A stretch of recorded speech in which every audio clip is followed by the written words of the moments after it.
I'm going live. I'm streaming live. All right. This time it's on my computer. It shows that it's Let me turn up a little light. You mind real quick? Because I feel sure. very purple right now, and these lights have dimmers, and I think it'll be better. That might improve my color. It's a little better. All right. You look fine. Yeah, that's fine. I've always thought you looked good in purple. Oh, thank you. Great Prince. Yeah. So here we're rolling live now. I've got Mr. Robb MacLean from the almighty Limbeck band, the last band that I saw live in person before the shutdown happened. We've got Mr. Kris Roe from the one and only Ataris, Hello.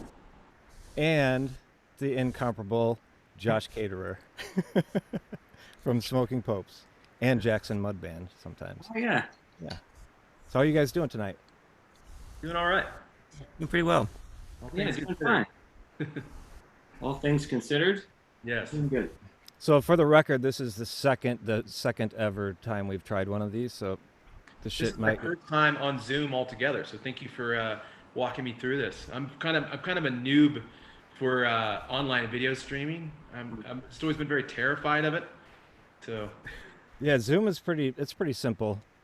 And yeah, I like it because you can just click like stream to YouTube. You don't have to do any like streaming key stuff. I think So for it me, just- I'm just one of those like paranoid people that just like, I saw Citizen 4. I know the deal. I have this little thing I'm gonna put back over the hole when I'm done with this, and probably will delete Zoom for good.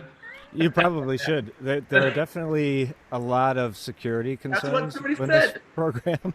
Like, what's the deal with that? Well, I would delete Zoom except for I use it like every day. Yeah. My Like, wife. all of all the meetings that I used to have with people in person are now taking place on Zoom. No, I'm sure it can be very helpful. My wife's in healthcare, so that's why I can't go home. I'm stranded in the desert, and my friends had an Airbnb I could rent from them. So I'm staying in this tiny town by myself because she would be graduating with the MD in neuroscience this year, and she would normally be going to a lab, but they're going to graduate all the students at UCLA early because they need their help at the hospital. So she'll be working in a hospital, and I'm stuck, and I can't go home, which really sucks. What tiny town are you in?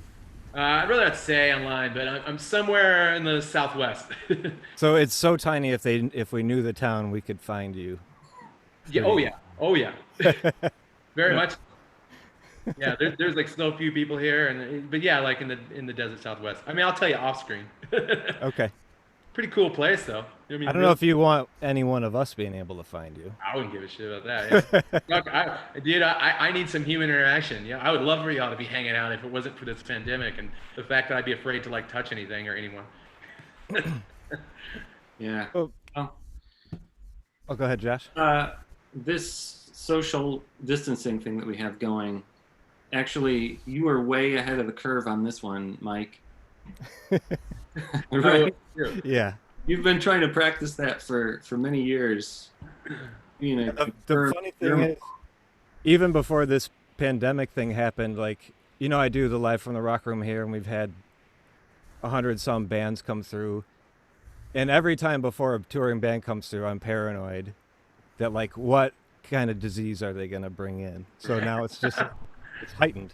But it's like, it's almost bands, like, when they're on tour, they just go from one to another, these little petri dishes of disease. Yeah. Your It's face like, onto a mic.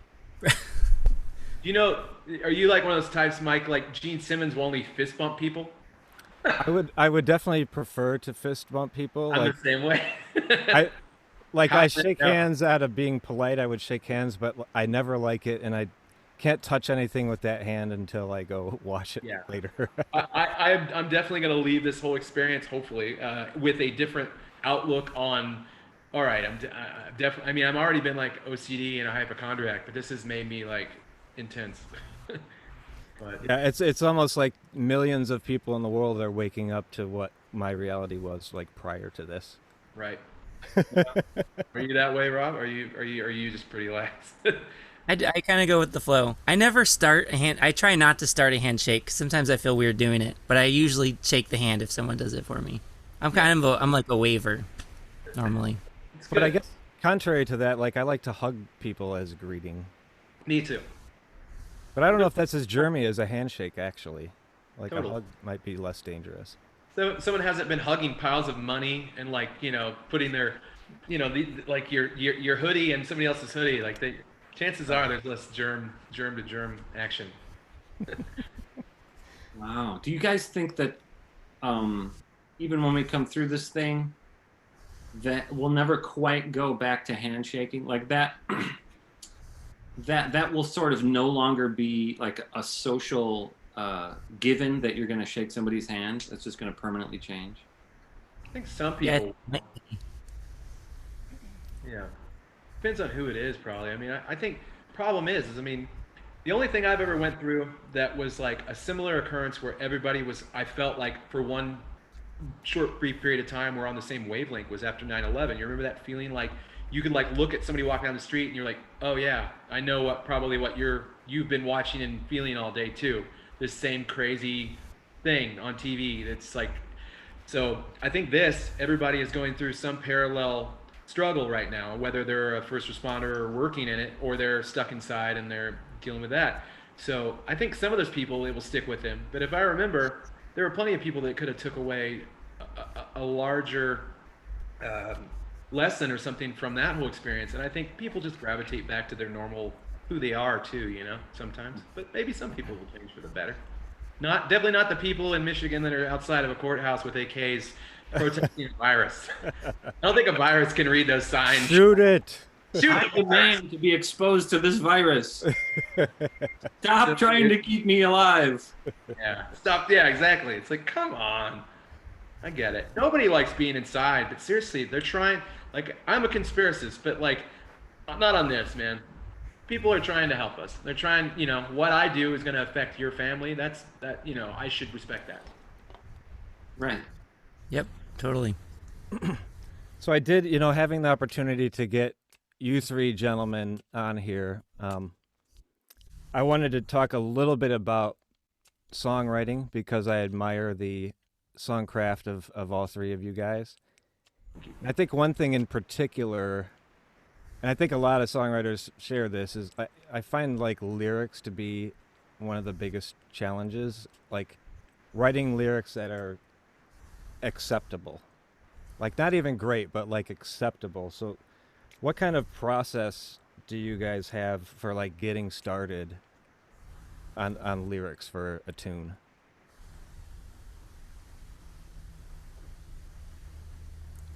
This is hard. I wish I had one, honestly. It's for me, it's mostly luck that I'm thinking about something I want to sing about, and then like and if I can get to a topic that I think I want to sing about at a bar without being embarrassed, that's the hard part. That's like what I try to do is like, what if I have to sing this at a bar with two people in it and they're at the bar not listening? Like, what am I going to imagine they're thinking about the song? And it makes me not write songs a lot, actually. I'm the same. Are there any artists that you listen to whose lyrics you think are so good it makes you not want to ever write lyrics again? I have one. One in particular. Like, for me, if I spend much time listening to the Weaker Thans or John K. Samson, I was gonna say that. That's mine. Then I'm just gonna quit. Like, it's just like, why do I even bother? Yeah. For me, it's them and Jawbreaker. Yeah, same. Yeah. Jawbreaker Jawbreaker is one of those. He's a discouragingly good lyricist.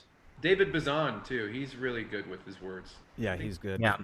But yeah, John K. Samson, Blake they're just like somebody that would write a great book, like I think the best lyrics could be, you could read them like an incredible book. And yeah, if you listen, like the lyrics on Reconstruction side, it's like, come on, man, seriously, like, are you that good? Like, it just made me want to quit. But you try to up the bar, but you'll never write something as powerful as that. Or like Dear You, look at the lyrics on that. Or like Condition Oakland off of 24-Hour Revenge Therapy. Like those, like there's keys in their eyes, but there's keys in your eyes, but you're locked from the inside. I mean, like that line, it's like, who writes that? Yeah, so good. Yeah, both of y'all write great lyrics. It's good. So many of those type of lyricists, like, you could just print out their lyrics and you don't need to hear the music along with it. I think you guys have all written songs of that caliber too, but I know it's harder to feel that way probably about yourself. On that, is there like a song that you've written that you feel like a song or two where it's like that's the pinnacle of what I've done and like everything I do after I'm trying to achieve that point again? Do you have any like that like haunt you in any kind of way? I feel like I have it depends. I feel like I've written songs, like different kinds of songs, and there are songs that represent like that's the best of that kind of song that I could possibly write. So I should turn my energies in a different direction, and then I wind up writing something that I feel pretty good about that's different than that.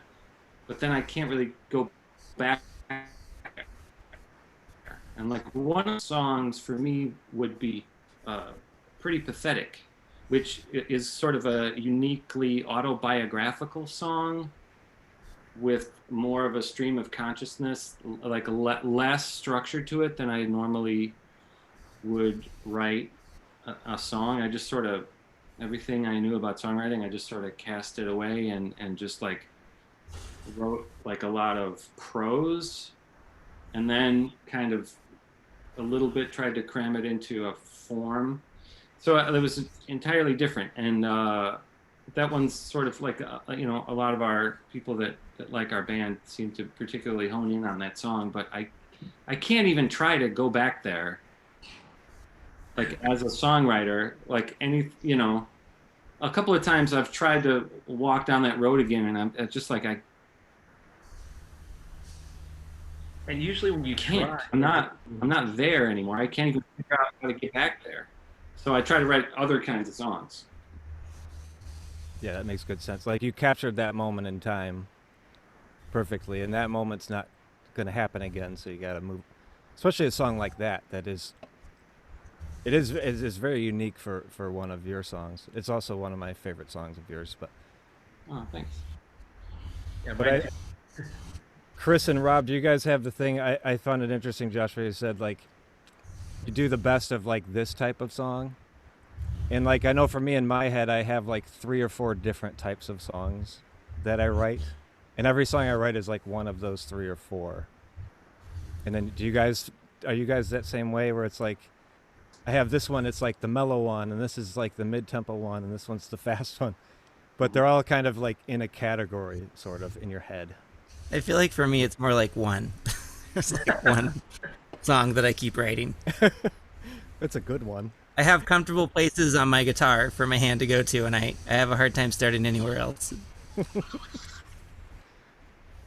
Yeah, I kind of like, I try not to overthink it, but I mean, you know, as a songwriter, I think you can undoubtedly do that sometimes. But I feel for me the best songs will come when I'm not overthinking it. I'll usually write music first, kind of have a melody idea, and then I will write lyrics when I'm out just traveling around, always very stream of consciousness. So I'm always like, you know, I saw this Tom Waits quote once when I was younger where he's like says something to the extent of like every song needs like a town, something to drink. It needs like all these vivid details. Like it needs to be like a good sandwich, you know? And like for me, if I sit down and try to like just write a song and I just sing what I'm feeling, those lyrics always tend to be kind of just filler. But, you know, if I, you know, write something that's very just stream of consciousness, it ends up being something that's way more vivid and more detailed, but I usually have to try to put that to the melody I have, which creates another step and another hurdle. So that's why I tend to get in a rut with songwriting sometimes, and why it takes me a while, and then I'll just get stuck and go on to something else, is because I've created that extra hurdle. But you know, you do have those songs where you sit down with a guitar and you just write something to completion. Sometimes it ends up being good, and sometimes it ends up being a song your fans love, and then you later just can't stand it. But I mean, but I agree. You know, like there are different kind of songs that I will write, and I know that there are ones that I can't live up to again, or I've done that. Like we have the song Fast Times at Dropout High, which has a very vivid story, and I think it's one of my better songs. And it's got a big kind of like droney, shoegazy breakdown at the end and fun to play. But I don't know how I would rewrite that song, because also as I've got older, I feel my writing has got a bit, I've learned how to be more formulaic or more structured. Like working with Lou Giordano, I just learned how to make craft a better song. Where when I was younger, I would go from like a verse to a chorus to a bridge to an outro to like, it was like, what the hell are you doing? I don't know how I would write San Dimas now. There's like no formula to that song. 43, my mind doesn't think that way, but they're great songs. But yeah, I couldn't write them again. Do you ever feel like you were better before you learned how to play? Totally. Yeah. I feel like I was a way better drummer before I learned how you were supposed to play drums. I could do so much more. And now I can't do anything. But your handicaps are what make your sound. Like playing upside down and backwards, and I do open tunings on my small B&E. Like I play like this with my low E on the bottom. So my chords are all backwards, and if I were that way too. Yeah. Oh, that's right. You play that way too. Yep. So, yeah, it creates cool handicaps that make weird chords that don't exist for right-hander. You know, I'm right-handed, but for somebody who plays right-handed. But your drumming is very, like you're playing open-handed, like it's very, you do cool fills that I don't hear other drummers do. So your handicaps make your sound, you know, it's good. Yeah. It's neat playing guitar that way because you can mystify people by just playing like power chords. Them. And then like, you're like, whoa, dude. It sounds like a power chord, but what are you doing? Yeah. Yeah, totally. I was going to ask you guys about Sorry, antibiotic.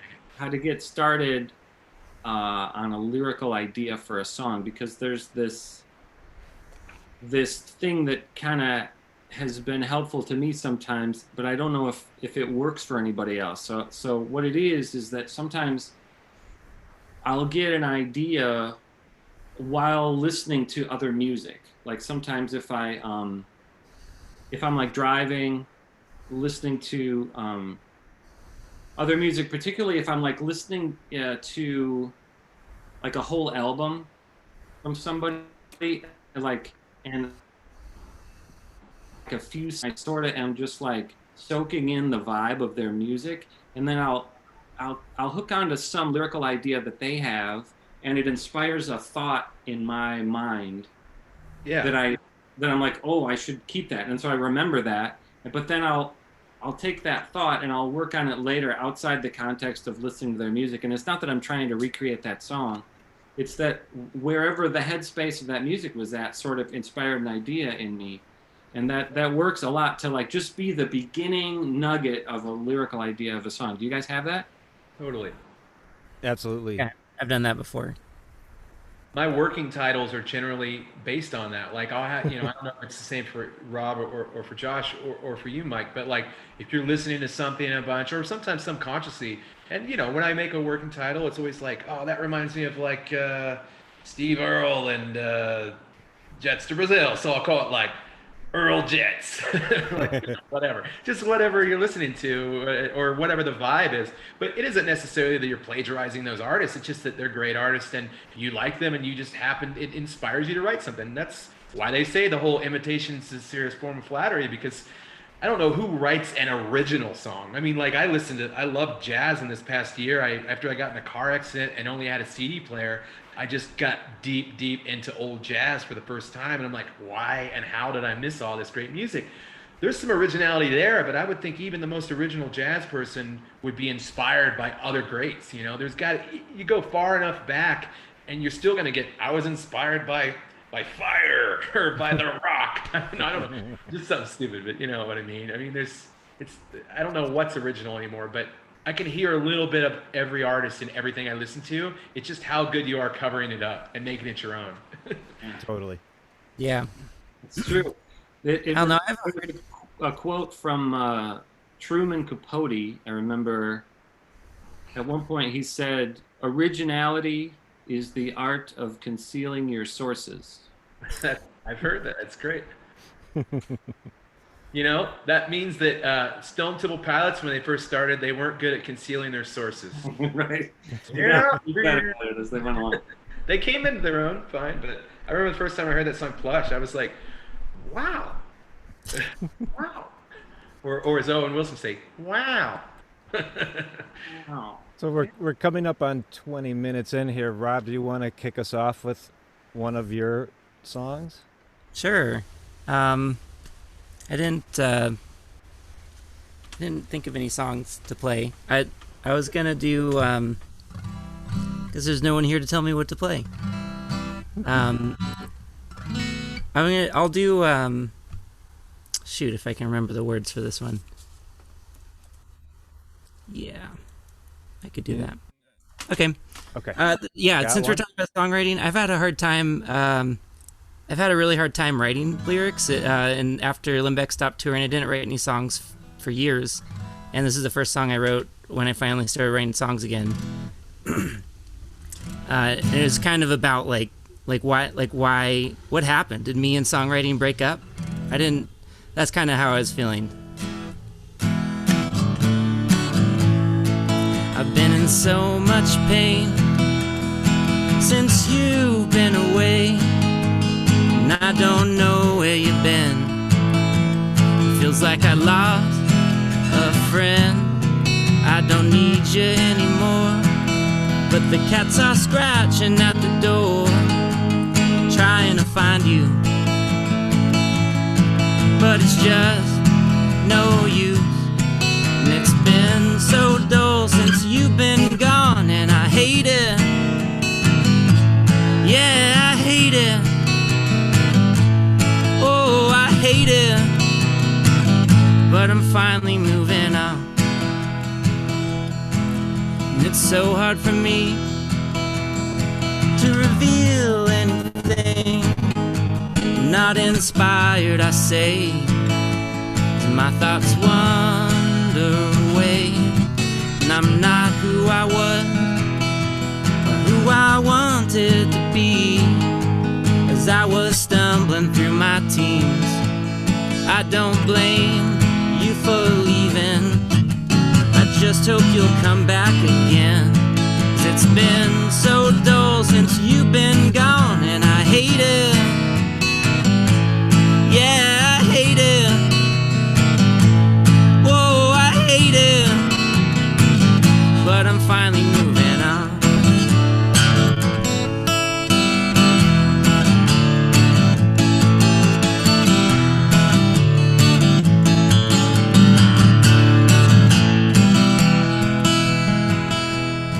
So I'm pretty much stuck. I've been so down on love. Yeah, I'm not who I was, but I long since gave up. I got no reservations, but I'm not hungry anyway. Yeah, I got nothing to say, and I don't know how I would explain that I need you, I can't leave you, I couldn't go on without you. Yeah, I need you, and it's been so dull since you've been gone, and I hate it. Yeah, I hate it. Oh, I hate it. But I'm finally moving on.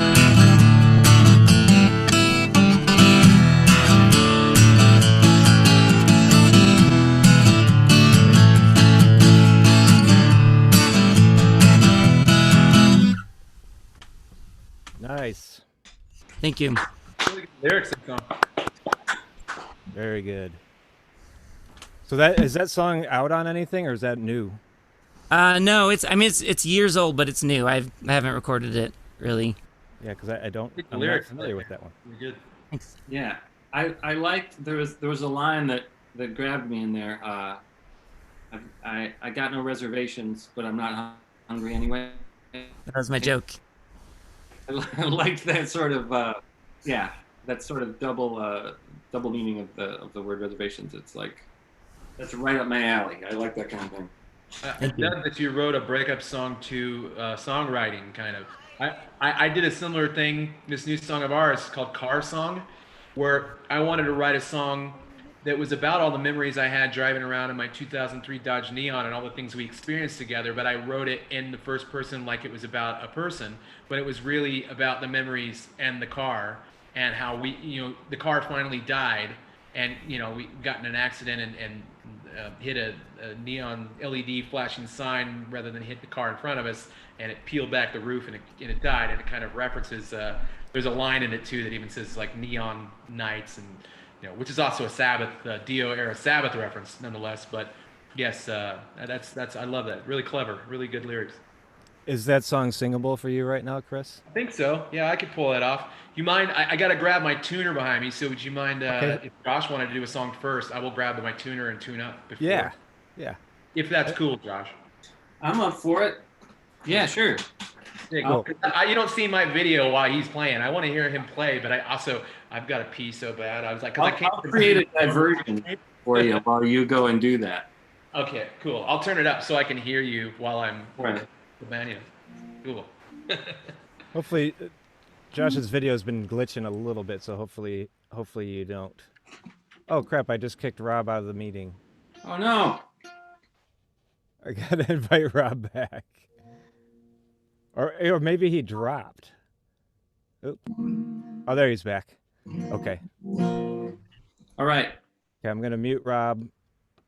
I'm gonna mute me, and then you go ahead and tell us what you got for us, Josh. Well, I think I'm gonna do this here song for a couple of reasons. It's a song from our most recent record. The song called "No Tomorrow Tonight," which I want to play for a couple of reasons. One, because we never play this song. Like sometimes, like you put out an album and there are just some songs that work really well live, and so you always end up playing those. And then there are other songs on the album that you feel equally attached to as a songwriter, but you never play that one. And this one is one of those we never play. So I'm gonna force people to listen to it now while I have a internet audience. But as just from a songwriting point of view, since we were talking about that, this song kind of jumped to my mind because this is one of the few songs where I wrote the lyrics first. I usually have at least some kind of a chord pattern and a little bit of a melody in my head, and I'll write lyrics to go in there. But in this case, I wrote this one like a poem. And then when it was all done, I set it to music, and I had like two or three different versions of it, but then landed on this one. Mike, you probably even would remember the demo of like a completely different version of the music that I that I was working on this song. I can't remember if I sent that to you guys. I think I did. I think you did, yeah. It was good, but I did not know you wrote the lyrics first to this. That's cool. Yeah, so this one feels a little more to me like a poem set to music than some of our other songs do. But let's see if the viewers agree. It's called "No Tomorrow Tonight."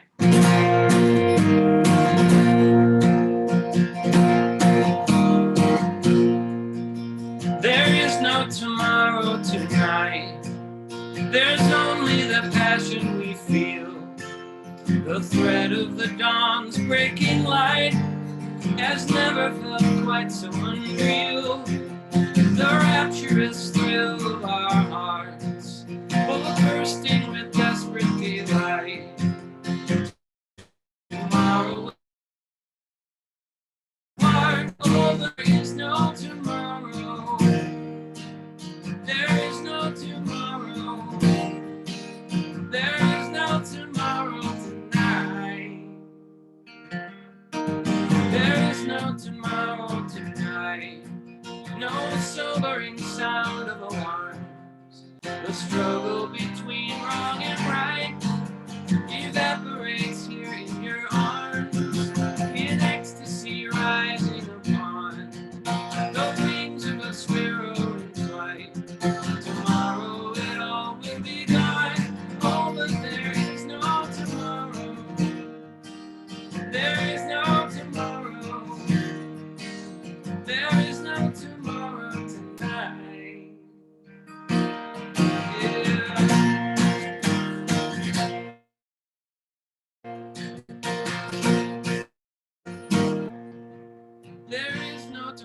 know tonight the clocks cannot touch us in here. As long as you're holding me tight, the Reaper will never appear. Alive in the heat of your breath, the darkness conceals us from sight. Tomorrow, the fingers of death. Oh, but there is no tomorrow. There is no tomorrow. There is no tomorrow. There is no tomorrow. There is no tomorrow. There is no tomorrow. There is no tomorrow. There is no tomorrow tonight.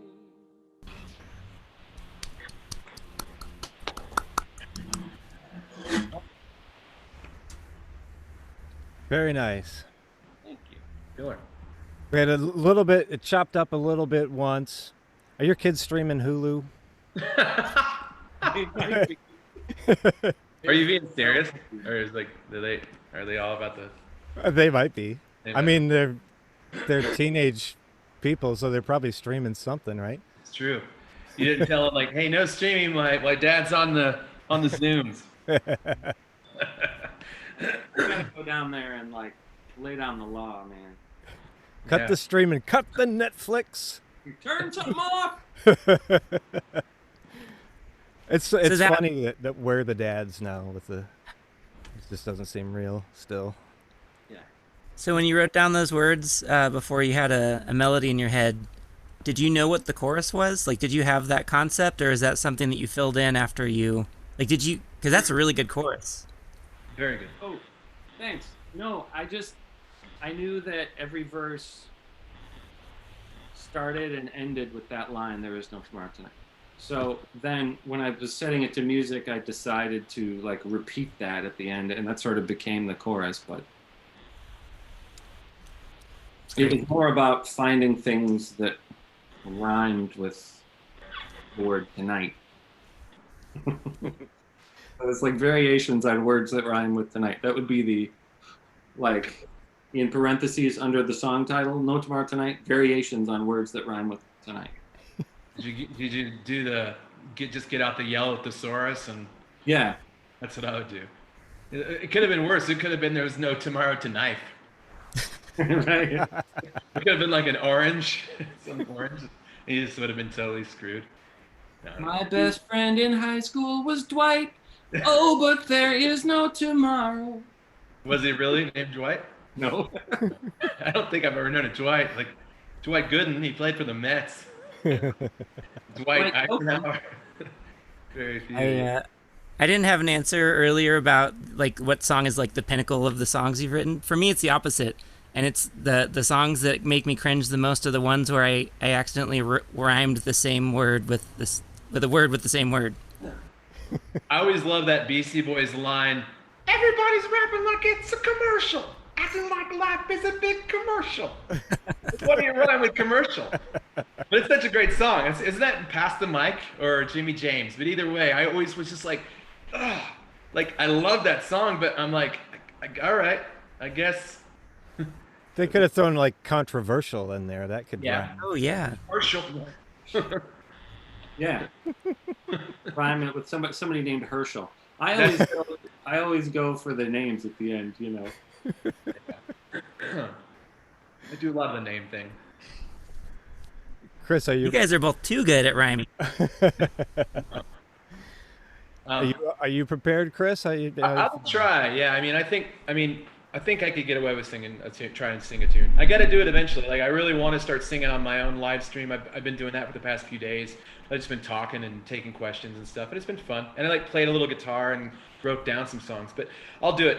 When I packed for tour, I was, I left my house. I was packing to leave for a short tour, and unfortunately, I didn't pack my acoustic guitar because I figured it would get crushed or take up space or get stolen. So I had this awesome little mini twin. Cool. And my telly. So tell me how, I'll just play a little and sing out loud and tell me how it sounds where the amp is sitting, because I haven't done this yet and I don't know if the amp's too loud or so. I'll just mumble. Here we go. Is that all right? Amp's a little loud. What if I move the amp over here? Is that better?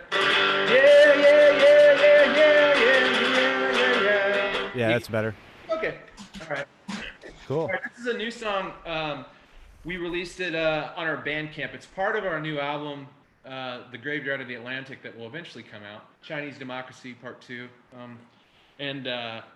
Yeah, the version on our Bandcamp, there's just a demo vocal that I recorded with a little Radio Shack type mic over this actual recording that we did at my buddy Bob Hoag's studio in Arizona. And I see you are a purveyor of the 2-inch analog too. Rob, yeah, me too. Everything's always Neve and analog everything. I'm all about it. It's the warmth of the tape is good. But yeah, so this song, the working title was called Car Song, and I was gonna keep that, I guess. So, like that Bad Religion song, God Song. It's all one word, yeah. So, all right, haven't played since November, so I'll give it a shot.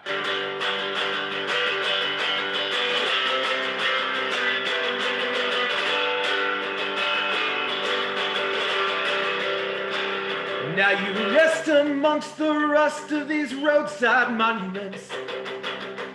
In all their former glories, the driving nights that came and went. You fought on hard through rain-beaten nights, past the shadows of state lines. Now this victory dance, it belongs to you and I.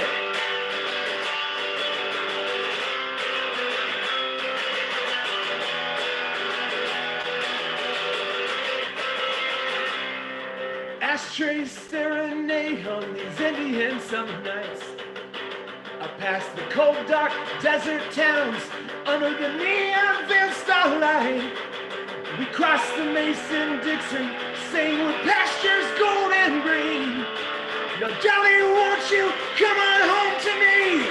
I was born in the blizzard of 1977, a southpaw heart with eyes that burn, California. Lay me down under the night, under a veil of the pale starlight. This Midwest kid's got nothing on California. The winter sky is weeping, the factories lie in their graves, like Cold War artifacts marching in some ghost parade. We watch the streets of fire fall and crumble into the sea. Now, Johnny, won't you come on home to me? I was born in the blizzard of 1977, a southpaw heart with eyes that burn, California. Lay me down under the night, under a veil of the pale starlight. This Midwest kid's got nothing on California. For all the tears I cried for you, all the times you tried to let me go. Lay me down under the night, under the sadness of this life. Darling, take me home. Won't you take me home?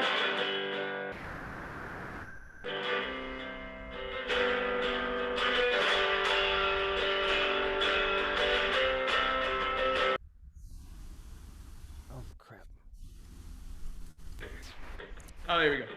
No, is it that bad? No. Now you rest amongst the rust of these roadside monuments. In all their former sadness, neon nights that came and went. You fought on hot through rain-beaten nights, past the shadows of state lines. Now this victory dancing belongs to you and I. I was born in the blizzard of 1977, a car crash heart with eyes that burn, California. Lay me down under the night, under a veil of the pale starlight. This Midwest kid's got nothing on California.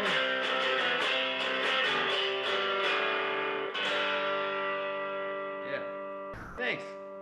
Hope it sounded all right. Which is sounded very good. Cool. Yeah, it's the first time I sang since November. Thanks for. Yeah, I misclicked on them. Comes back. I'll be that fucking Felumlee. No, I misclicked. I had a mute misclick because the names on the side of my screen jumped Oh. You did it in a break of the song anyway. You played it. You played that song when we were on tour together. I did. I remembered. I played it a couple Yeah, times. I was going to ask that because it sounded familiar to me. So I thought I saw you play that live when we did that little run of shows together. Yeah, like there's still like some working lines in it where like I just re-sang like third verse, same as the first kind of stuff, because I rather than like, all right, I'm gonna push myself to just finish this song or I'm never gonna finish it. That's a great song. I remember that from watching you guys play it on that tour. But that song, I mean, you've got a lot of great songs, but that one jumped out. There was some of the lyrics to me jumped out, and like I was like that. The song is very evocative. Like it's and you do this in a lot of your songwriting where it's you're sort of telling a story, but it takes you back to a specific point where you feel like the lyrics are kind of like painting a portrait of an event or an era in your life that are very like it feels literary, you know, like in a great way. Again, you know, I think we like a lot of the same writers, and you know, be it books or be it you know, either the modern writers or the older writers. I think we probably are all cut from some of the same cloth, you know, at least. Yeah. So thank you. Yeah. Speaking of which, and I won't monopolize the floor after this, but speaking of which, on that tour, you gave me a couple of books written by Gene Wilder. That's right. Both of which were excellent. Our old guitar player Thomas recommended both those to me, and I was like, when I saw you had a Gene Wilder tattoo, I was like, all right, you got, yeah, I'm sure you'd like them. Yeah, but I hadn't read his books, and his autobiography was fantastic, but also the novel, I think it's called My French Whore. Mm-hmm. Like really wonderful. It just like super. Thanks again for that. Yeah. I would recommend those books to anybody. Yeah, that was all Thomas, our old guitar player. He was like, I'm like, really, Gene Wilder is like a really good writer. It's like the same thing when Leonard Cohen wrote. He had a couple books of like poetry and stuff, and I'm like, I had a lawyer when I was going through a divorce. She's like, do you have Leonard Cohen's book? I'm like, no, I didn't know he wrote books, you know. But it was great. He has one. Oh gosh, it's just a book called Book of Longing or something. It really incredible writer outside of songs, but yeah, Gene Wilder. It was really surprising how good of a writer he was outside of and storyteller, you know. Yeah, really good. Kris, is that song? I was gonna say that song pretty kick ass on the mini amp. Oh, thanks. It sounded like it did. Pretty rock. This is how we rehearse. And you made like a lot of. I'm sorry, there's a delay. I'm sorry, Rob. What did you say? He froze. He froze. Oh no, I just damn it. Am I still frozen? No, yeah, there you go. Now. I was just gonna say, like, sometimes I see a band play and I'm like, man, I wish I could record this band. And yes. I'm interested in recording all the time. I don't do it a lot, but a lot of times when I really like a band, I'm like, I really wish I could record this song. And that song gave me that. Oh, where's your studio based out of? Right here. It's in my garage. That's That's cool. I'd love to know more about your studio sometime. That'd be yeah, that's cool.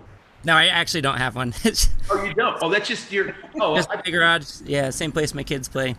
Yeah, your guys' recordings always. I always like the sound. I think you judging from that, I think we have similar taste in recording. I like really honest tones, and you know, all the tones I did for all these recent recordings we did. It's an old '60s '64 Bassman and a Silvertone 1484, and then my drum kit's a '60s Ludwig, and then I have an old '70s Orange or 80, and that's what I play. I just love old, like '60s and '70s are my main, like tone wise. I mean, old P basses, old Tellys, old Jazz Masters, but yeah, you always had really good. Yeah, the simpler the better. Yeah, and I think you find sometimes when bands, I had the same thing. I'll hear a really good band, and then I'll hear the recording. And I'll be like, ooh, why don't you just try to make it sound how you sound live? Because that's so good.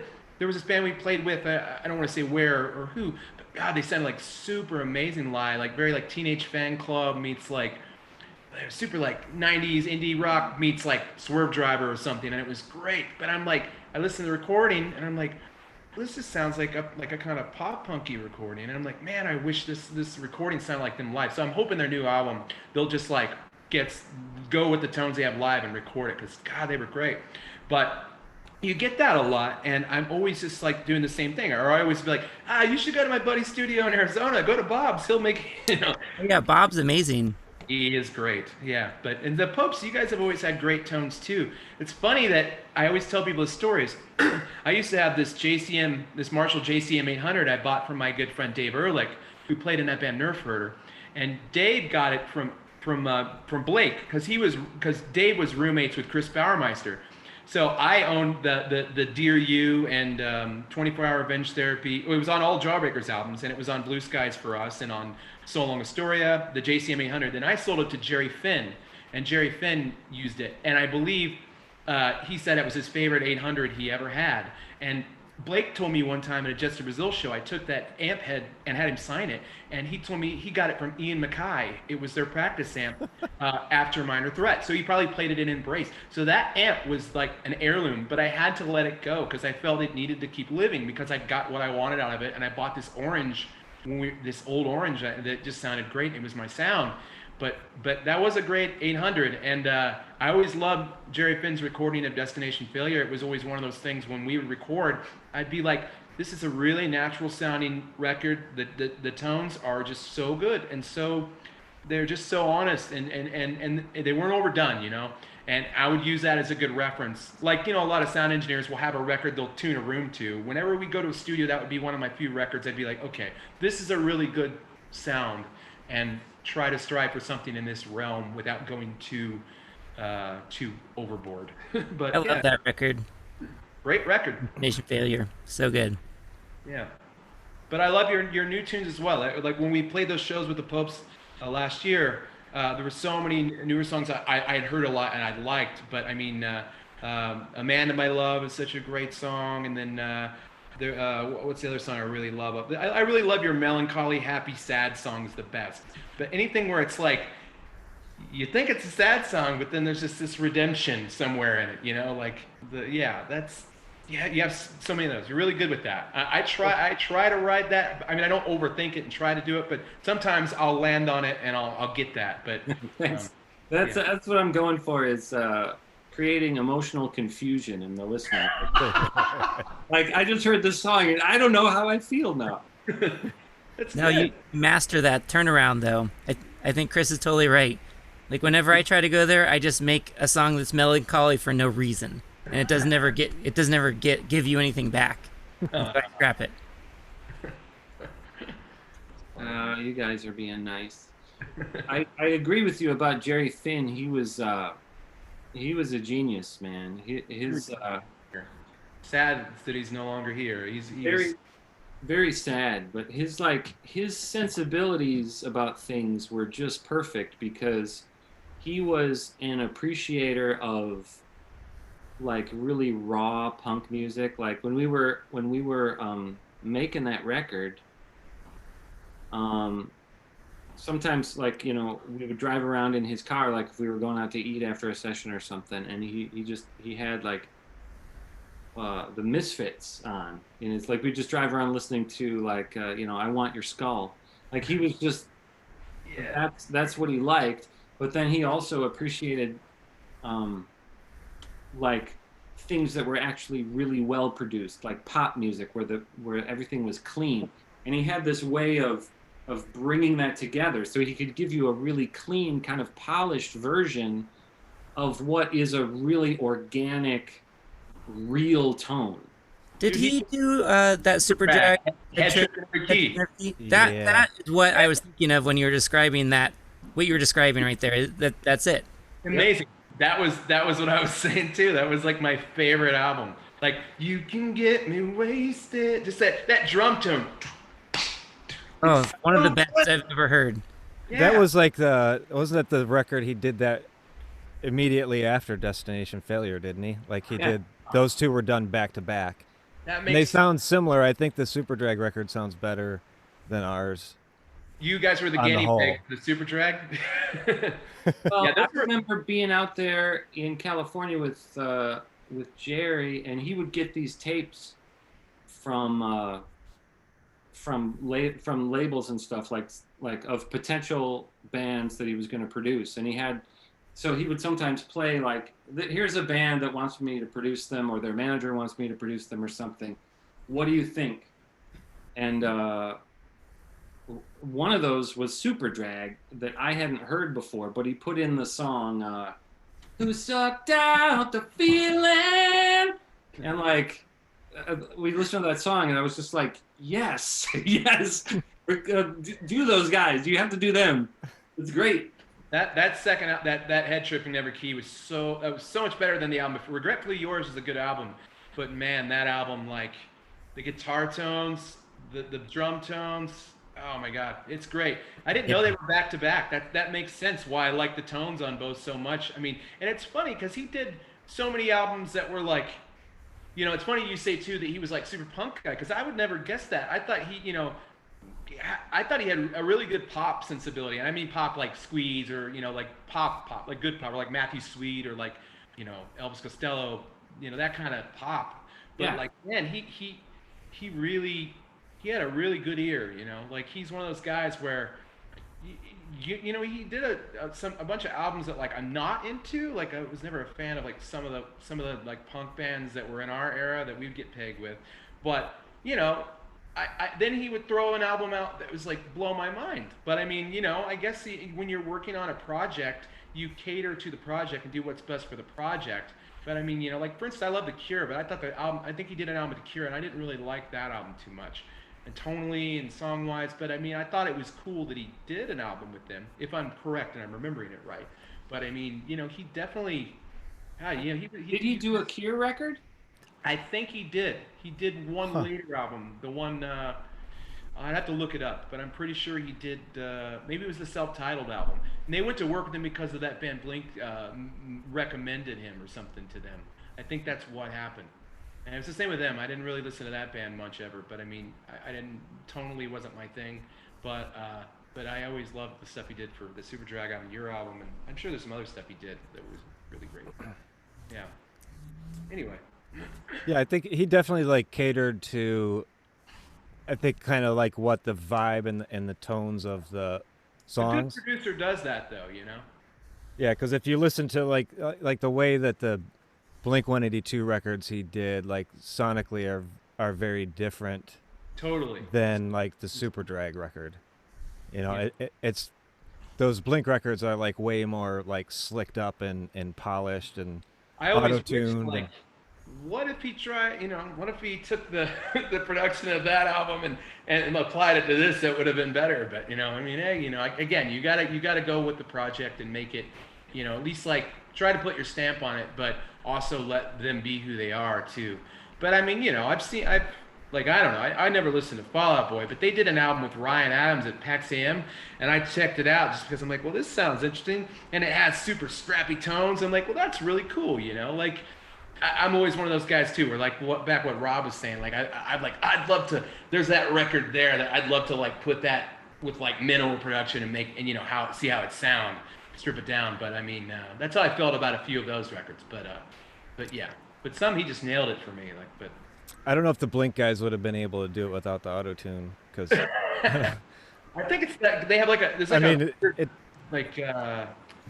processor. It almost sounds like the David Lee Roth vocoder thing. It's like, yeah, I think it's just real heavy auto-tune, like just hard. But I mean, it doesn't matter if I knock Blink-182; they're not going to miss any money, because I don't love them. But I think a lot of the auto-tune on their stuff was kind of essential. Yeah, it happens. But the songs are catchy as shit. Like that Enema of the State, song-wise, is super catchy. We want to get another round of songs going here. Rob, do you have one planned, or can I make a request? Can I deny it if I don't know how to play it? Yeah, you can deny it. Or I could just try to play it. You have the right to deny. I can't see anybody's frowns on this thing. Do you currently know how to play Honkin' Wave? I totally do. Okay. Hey, there's a cat behind you. Awesome. There's a cat. That's Cece. It's short for Color Crusher. She was named by a child. She really broke my heart in two. 4 years later, I still never forgave her.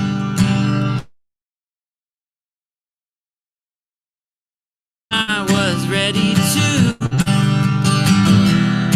I had completely dismissed her. Now I think I'm driving through her state.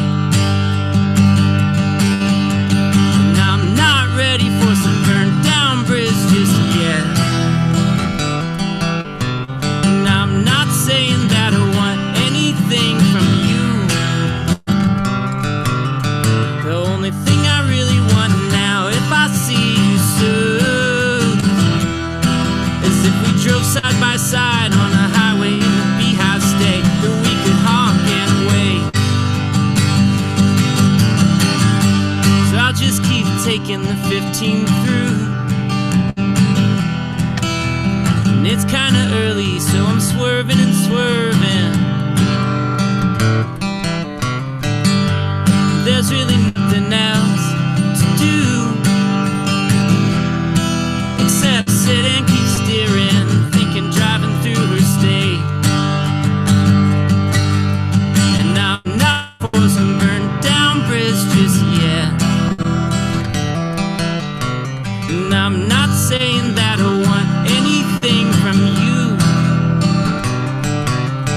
The only thing I really want now, if I see you soon, is if we drove side by side on a highway in the Beehive State, that we could honk and wave. Yeah, we could honk and wave.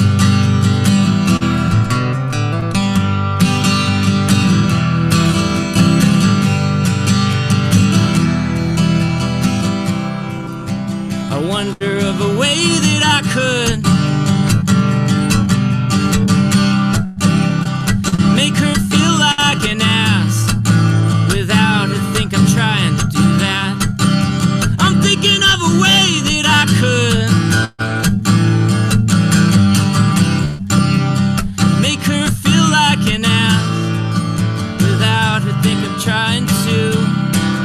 Without her thinking that, 'cause I'm not ready for some burned down bridge just yet. And I'm not saying that I want anything from you. The only thing I really want now, if I see you soon, yeah, is if we drove side by side on a highway in the Beehive State. Yeah, if we drove side by side on a highway in the Beehive State, then we could honk and wave. Yeah, we could honk and wave.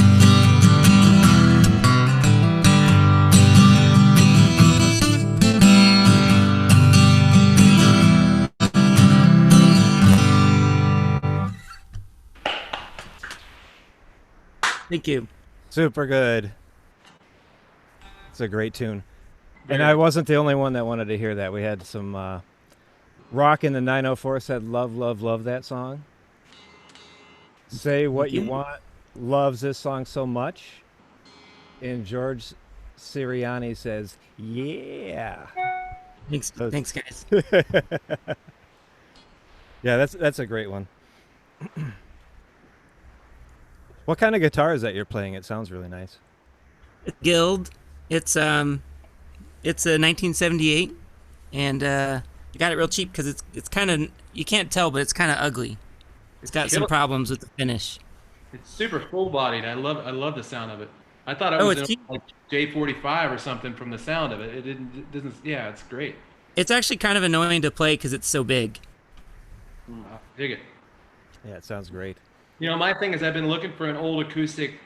Like I want an old full-bodied acoustic that had built-in pickups, but they just didn't make many, like any 60s eras guitars that had built-in pickups. Only that one Gibson, and it has a pickup up there in the net, like right there, and it just sounds, it's kind of a weird spot for it.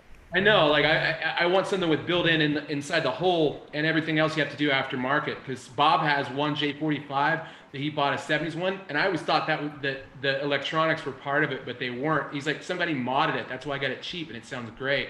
But that's what I did to this one because it was already kind of messed up, so I didn't feel bad drilling it. That's it. Yeah, he said get it cheap. And I got a pickup that goes underneath, right underneath this piece.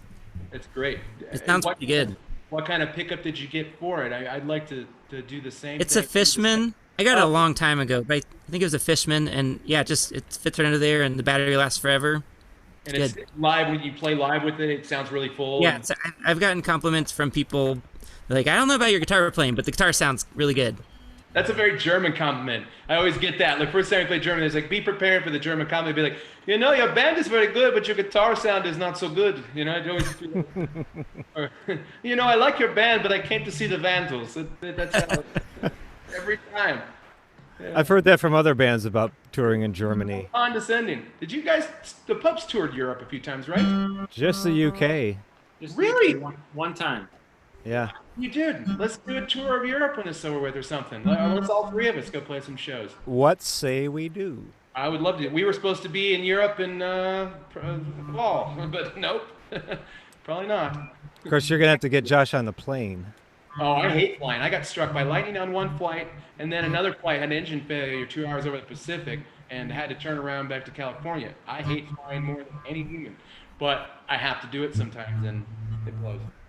They do have boats that go over there. And I've looked into that. That's 7 days, and I would, if I got in like 50-foot swells or some kind of rogue waves or something, like, sometimes you'll see that. You normally more up towards Alaska and stuff, not so much in the Pacific or the Atlantic, but I would be terrified. I don't know, but I've thought about it. I love going over land, man. It's great. You actually get to relax. Like, I've done coast to coast. Like, I've done from Singapore up to Laos all the way over land. I've done most of Europe to almost to China over land. I went all the way to the Ukraine, and then I stopped, and then I took a plane. But it's so fun. Trains are the best, but boat, I would do it. Yeah. Trains are the best, man. Great. When we were doing Destination Failure, I took a train from Chicago to LA. I did that too. It's great. Silver Streak, I was thinking about. It was the Santa Fe. I took the Santa Fe down, and it stopped through there, and I've done that back and forth a bunch. I love that. So memorable. I loved it. It was like I ended up, you sleep 2 nights on the train, and you're like in the dining car. You feel like you're in an old movie and stuff. Great.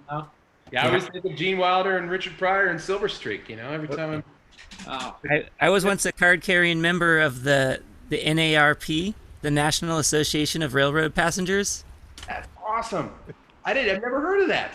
Yeah, I was like, I had to buy it one time to get a discount on an Amtrak ticket or something. And they sent me a card in the mail. That's the first thing I'm going to Google when we're done with this. What kind of special perks do you get being in that club?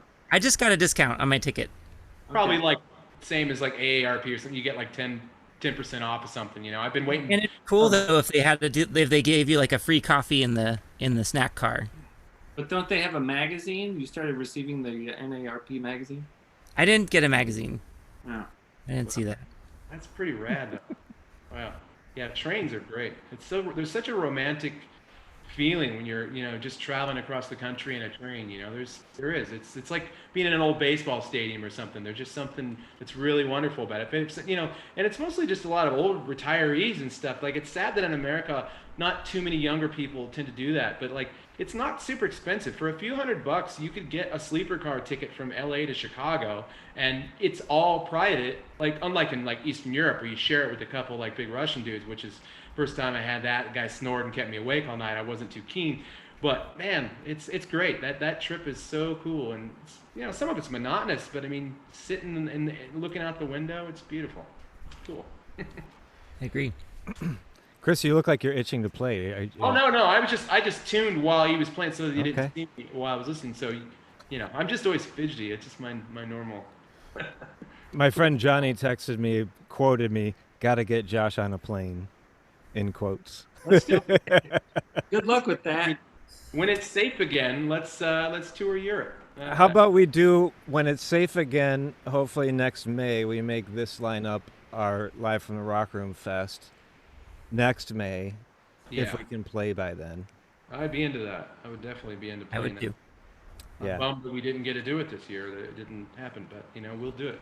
Yeah, we didn't announce it, and then I think it's like we had kind of tentatively pushed it to August, but I mean, I doubt that anything's gonna happen. Yeah, I keep seeing all these bands announce shows and things, and I'm like, we're trying to reschedule some dates for November, but I mean, I'm doing that with the kind of asterisk of we'll probably have to end up rescheduling those till next year, which is kind of unfortunate. I mean, I guess we could just outright cancel them, but I mean, I'm just kind of leaving that in the hands of our booking dude, and and if the promoters want to reschedule them, I'm down to, because I want to at least have something planned for if this does hopefully end earlier, with having a little optimism, then I'll at least have something lined up. However, being a realist, I'm also not gonna get my heart set on it. But if anything, most importantly, I just want everybody to be safe, and we won't play shows if it's not safe. Mm-hmm. Yeah, I'm feeling for the booking agents right now too. It's Yeah, man. like the guys that do that for a living. Like, wow. Yep. Because it's just like indefinitely you don't know, when you'll ever get to work again. Yeah. Some of them, I think they can, the bigger agencies, they can plan far out. Like they're planning for like late 2021 and stuff. Like if you're booking tours for like Metallica or something, you can still get your booking in. But I mean, yeah, the smaller agents who are usually plan tours a little shorter out. Yeah, our booking guy, he's just like a guy who books us and the Queers and some other bands, and he doesn't. Yeah, he's definitely struggling. I mean, but even musicians too, and their crews, like we don't take a crew, but I mean, I know a lot of people who work for. I had a buddy who works for Hall & Oates, and another guy who tour manages Guns N' Roses, and he said I was 5 shows into a tour and I had to go home, and I'm like, wow, yeah. Or like all those metal bands that were over in Europe touring, like half of that one tour that had like Testament and all those guys, they all got COVID, like wow, like, gnarly, but they lived through it. But I mean, it's pretty insane, man. But it's nice that you're able to do things like this though, and have a little release from it for people. That's one thing I've heard, is people seem to feel like it's helped them. I've been watching Jeff Tweedy's, he does a thing called the Tweedy Show every night at 8 p.m. Just him and his family sitting around playing songs, and like Creedence, or John Fogerty does one, and guitarist David Gilmour does one. Like I've been watching a few of those, and it definitely helps in those times where I was like sick for 4 weeks, and I was like, I needed some sort of release, Yeah. So, didn't have the virus, thankfully. I tested negative, but it was either pneumonia or something like that. It was terrible. You got a test? Yeah, I got one because I went to the hospital once. I was so sick, and they didn't test me. And then I went back again a week later because I was so sick. And luckily, they were empathetic to my situation. It was a small enough town in Indiana where I was. I was staying with my mom at the time, and they hadn't tested enough people, but they had tests still. And they thought since I'd been there once, and they said I was sick enough to where they needed to test. But then it took like 12 more days to get the results. So the swab up the nose?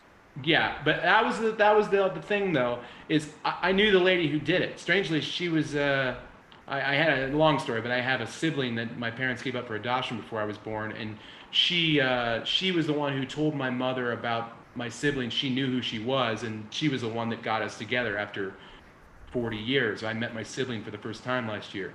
That's a whole other story, but she was the one who did my nasal swab, and I think she kind of was a little too empathetic, and she didn't stick it far enough, because you got to go like far up in there. So there's still part of me that wonders if it was a false positive, because the CDC put out a thing that there are false positives. But I mean, I was sick for 4 whole weeks, and it was bad. But there were 2 symptoms I didn't have that always makes me wonder, and that was I never got a real high fever, and the whole thing about people feeling like they had like people like pushing on their chest, like they couldn't breathe like that.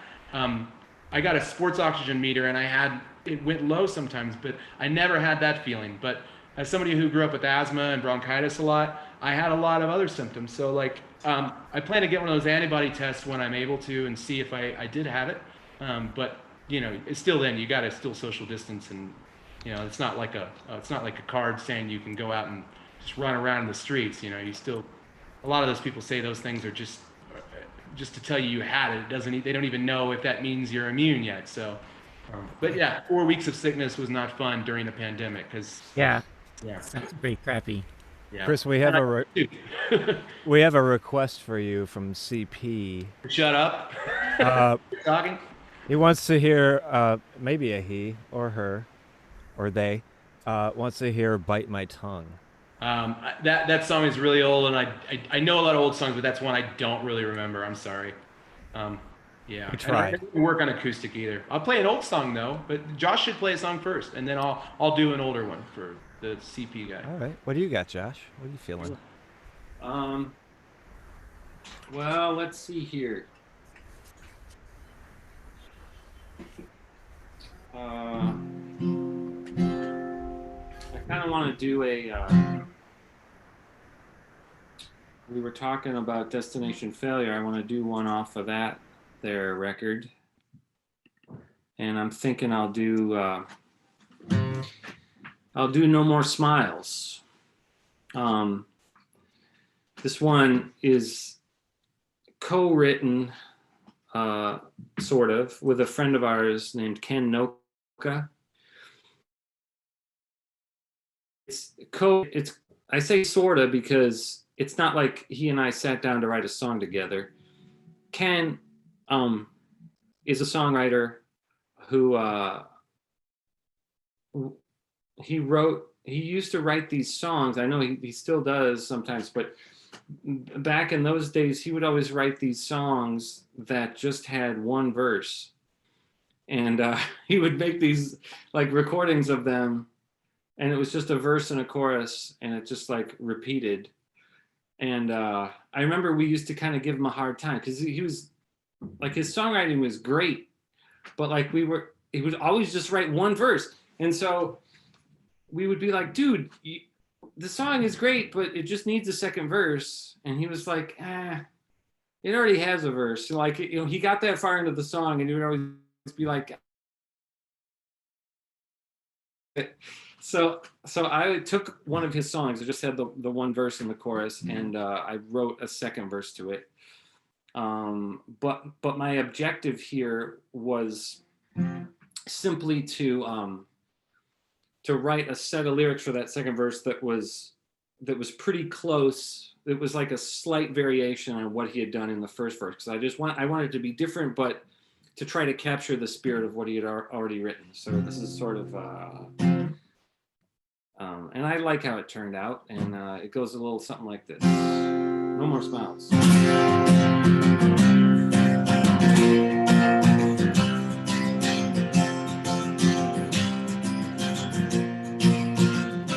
No more smiles, it's just teardrops falling to the ground. I'm surrounded, I don't love you anymore, and I'm sore about it. When did my heart change its mind? It must have been during the change in the time. No more smiles from now on, they are all gone. I'll never understand what went wrong. No more smiles from now on, they are all gone. I'll never understand what went wrong.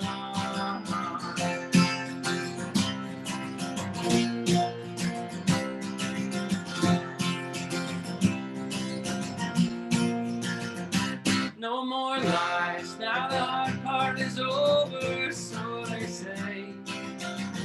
There's no way that I could take another day.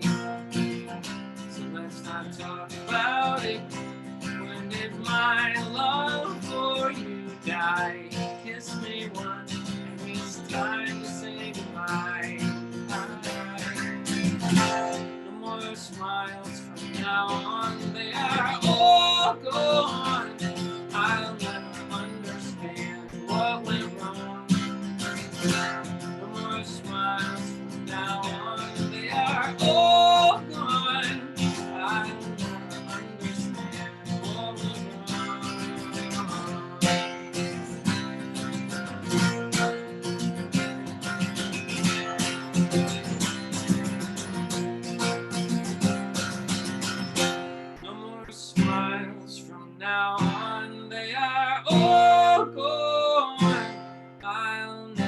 understand what went wrong.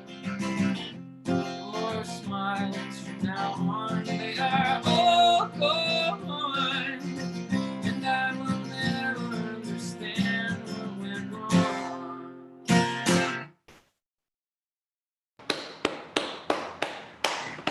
Such a great song. Yeah, love it. Well, quick question about that. Was the music to his song similar? Did you start it like? Because I was thinking like Jackson Browne wrote "Take It Easy," and he never had like it was like a second verse.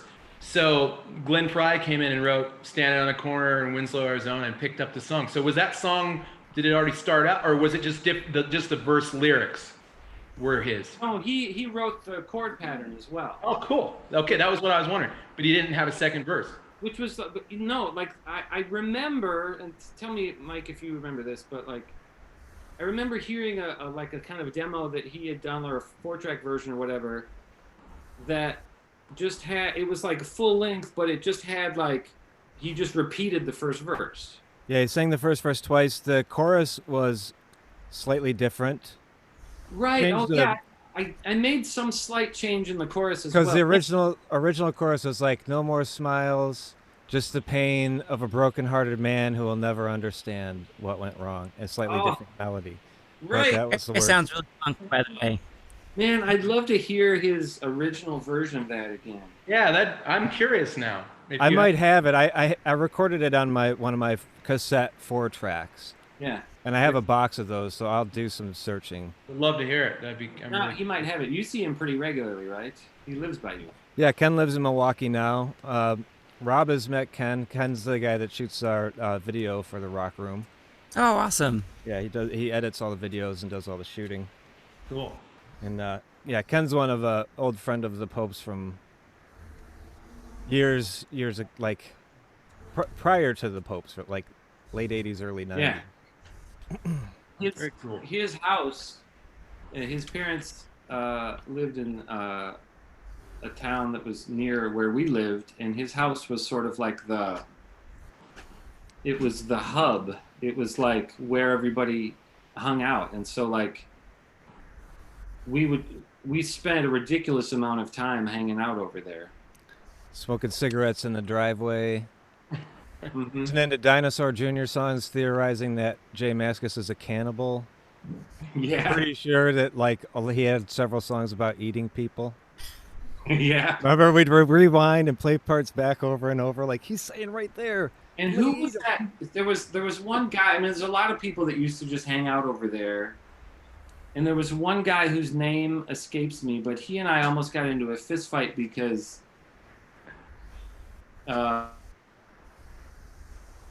Robin Hitchcock, and he was so attached to Robin Hitchcock, and he was so offended that anyone who would claim to, who would dare to be one of his acquaintances who didn't share his love of Robin Hitchcock,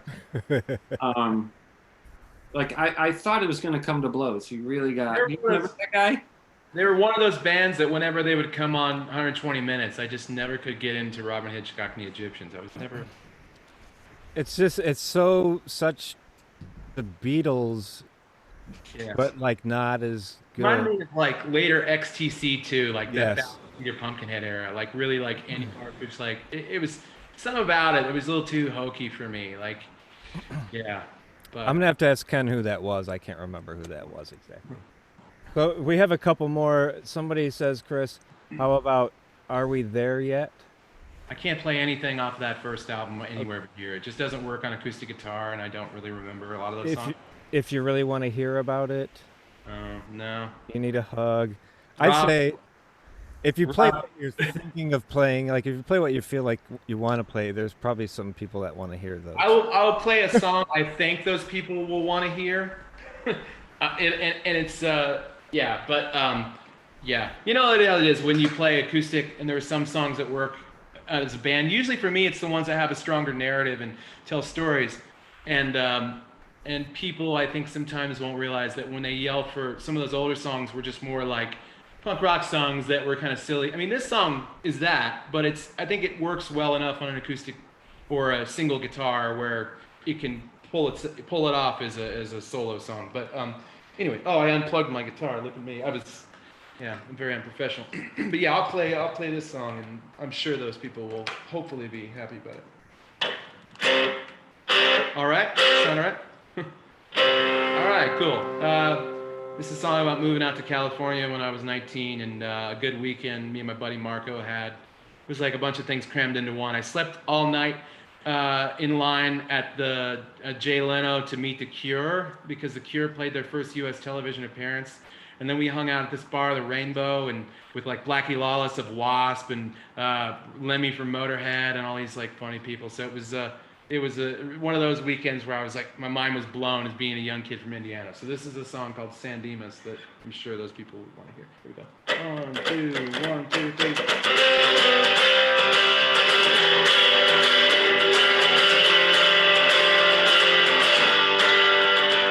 Last night I had a dream that we went to Disneyland, went on all the rides, didn't have to wait in line. I drove you to your house, where we stared up at the stars. I listened to your heartbeat as I held you in my arms. Hung out at the Rainbow where we drank till 2:30. Nothing could go wrong in the time that I was with you. Crashing the hotel room, leading up to that first kiss. Searching for a high school that we know doesn't exist.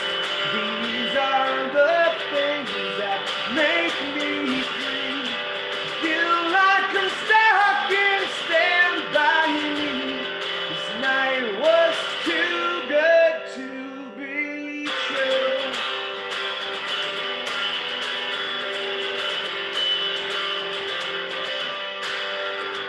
Today, I woke up alone, wishing you were here with me. I want us to be something that we probably never be. Today you called me up, said you'd see me at our show. Now I'm stuck debating if I even want to go. Boy, don't you understand that what I say is true? I just want you to know that I'm so in love with you. Drive you to Las Vegas, do the things you want to do. I have Limbeck and the Smoking Popes, dedicate a song to you. I only wish that this could be. Dump Mike Felumlee and go out with me. I swear I'd treat you like a queen. A queen.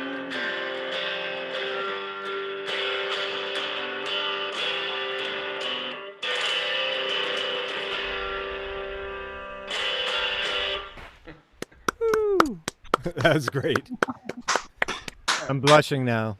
That was beautiful. Trying to fit two bands into a small window is harder, but I was like, That was excellent. I think you have like doing it on the electric guitar is pretty cool and different. Sounds okay.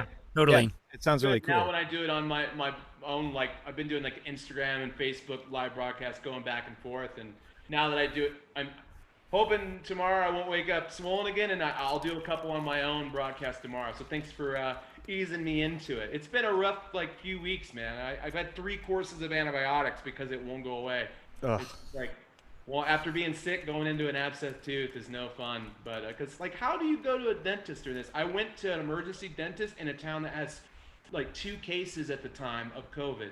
So I was like, okay, well, I feel better about this. Like if I drove up to the large city 2 hours from here, there's like thousands, and I'm like, that's where it's cheap, and I would love to go up there and go to the dentist and get this taken care of, but I've just got to wing it and hope it goes away with antibiotics, so after this is over, I can go to a dentist. But if I gotta go, man, I'm gonna be so terrified.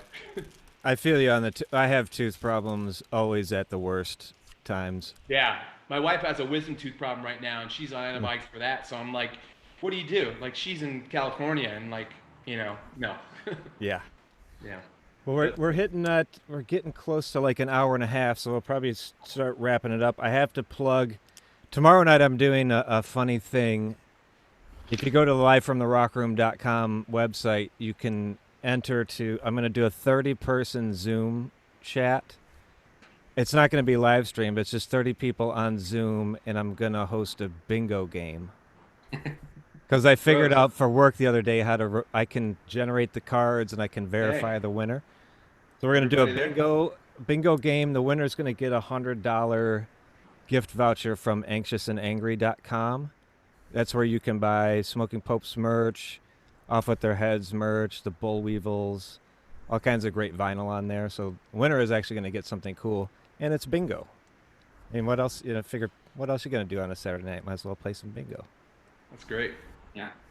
And then I'll ask if my friend Travis does these. He's got these things called pod decks, which is just like it's an interview deck for podcasters. Oh, that's cool. And it just has questions. Sometimes he and I will get on Zoom and he'll just ask me like 20 in a row. I'll ask each of you one pod decks question before we go. Very cool. Okay. This one is for Kris. If you were to die tomorrow, what little thing would you regret not doing? Oh, well, this is going to be a sad answer. Being that I'm away from my wife right now, being able to like hug my wife again before I die tomorrow would be the hardest part of that for sure. I've thought about this a lot in the last month, so yes, that's an easy answer for me. That's a terribly sad answer. I hope that you get to see your wife again very soon. Me too. Thank you so much. I want one of these pod decks. That's so awesome. Because I always like struggle for asking questions to people. So like, that's a great idea. They're pretty neat. There's like 50 cards in each deck, and he's got like some different. The ones I have are just interview decks, but he has them up for specific topics and things. It's pretty cool. Oh, yeah, I'll pull one for Rob randomly. This is funny. What is your favorite body part about yourself? Oh, gosh, I don't like most of them. I guess it's gonna be. I don't know. I don't love these, but I like my fingers. I like all the things I can do with them. You look like you have very nice teeth. They're okay. I didn't have to have braces, but I've had a lot of shit go wrong in there.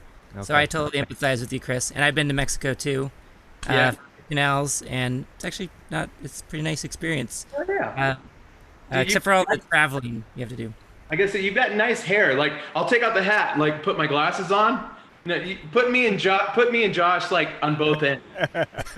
Well, look, I got a COVID cut here, so I'm like close. Oh, it's nice. See, yeah. It's easy to be bald when you're in COVID because you can just shave it. But like my neighbor in LA or back in California said that today he had to give himself a haircut, and he's this old like funny British guy. He's like, it was the best thing ever. But I only can imagine it just looks insane.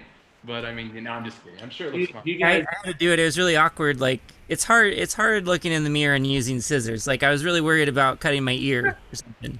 Yeah.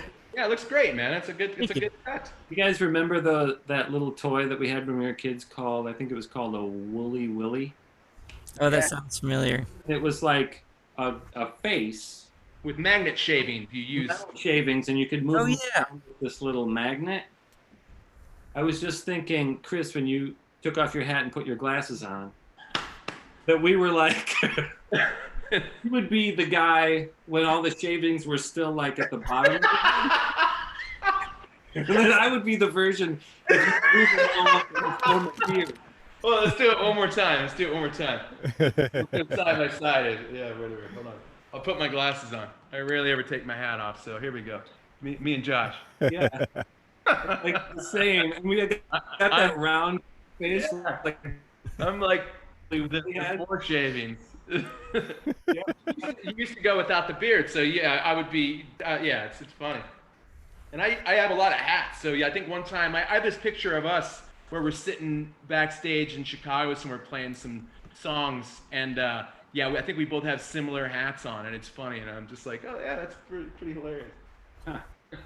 I don't know if I've seen you with those glasses before, Kris. Yeah, those are my. I got astigmatism in one eye, so I don't have to wear them when I'm driving or anything. But when I'm on the computer or reading, I tend to wear them. But yeah, they're just some like off-brand. The off-brand it says geek, so I'm like, this is very fitting. It's like nerdy, you know. But yeah, they're nice frames. I mean, they're like just knockoff old vintage frames, but they were cheap. I'm gonna pull a pod deck for Josh. All right.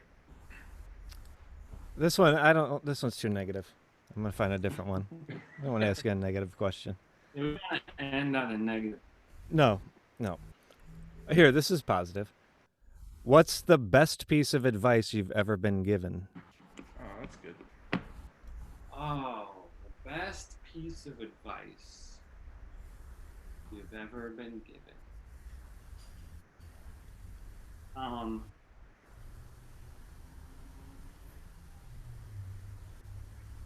thinking about all the wonderful pieces of advice I've received over my lifetime. Are you being facetious? Are you being...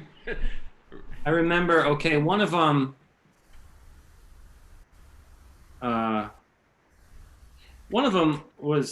ended up being pretty significant to me. I think I'll go with this one because this was at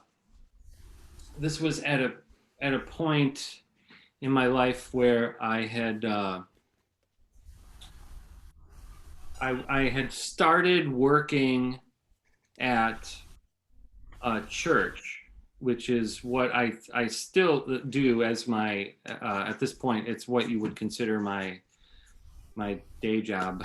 It's mainly what I'm doing with my life right now is that I'm a worship pastor at a church. But when I first started doing that like professionally, the first church that I worked at in that capacity, when I started there, one of the other pastors on staff gave me this piece of advice because I was very excited about my ministry at that church and all the potential of what, I was sort of gung-ho about it. But this other pastor on staff said, hey, whatever you do, like, don't stop playing rock and roll music. Because a lot of people in your position will like go into church world and they'll just sort of like wind up in this little bubble. But it's a really rare and wonderful thing that you have, that you can function in church world and you can make music here, but you're also making other music that reaches different people. And you have this sort of bridge between the two things.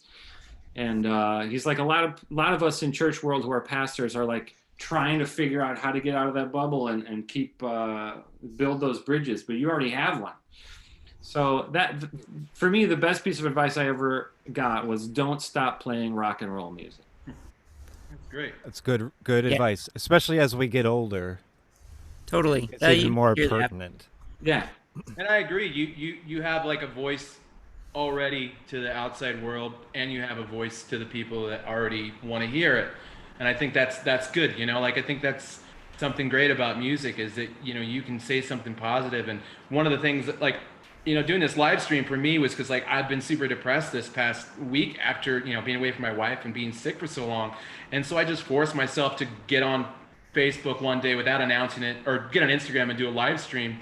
And like 100 people tuned in, and it was like one of those things. And I was like, was this any good? And I was just to myself. And afterwards, I just had all these people say, you don't know how much this helped me through this really rough day, or my husband's a first responder, or this. And I was like, wow, maybe this was something that was meant to be, that I need to do this to help myself, and also it is helping other people. So I think, yeah, that is really good. I think all of us, it's cool that what we do, definitely somebody out there it helps them just like it helps us to be able to hang out and talk and do something to get our minds off everything going on in the world. So very cool.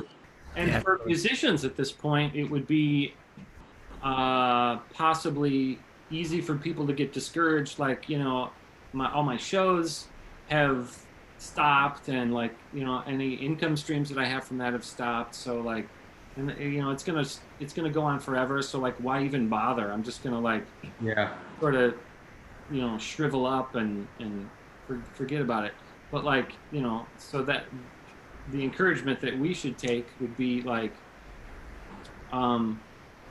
just don't stop. Like we have this, like we have the internet, for better or worse. It is a means for us to continue to be able to make music that is potentially going to be meaningful for people. And you know, we all honestly didn't get into this for the money. You know, we got into this because we love it, and it's very way for human beings to connect on a more profound level, and we can still do that with whatever means we have at our disposal.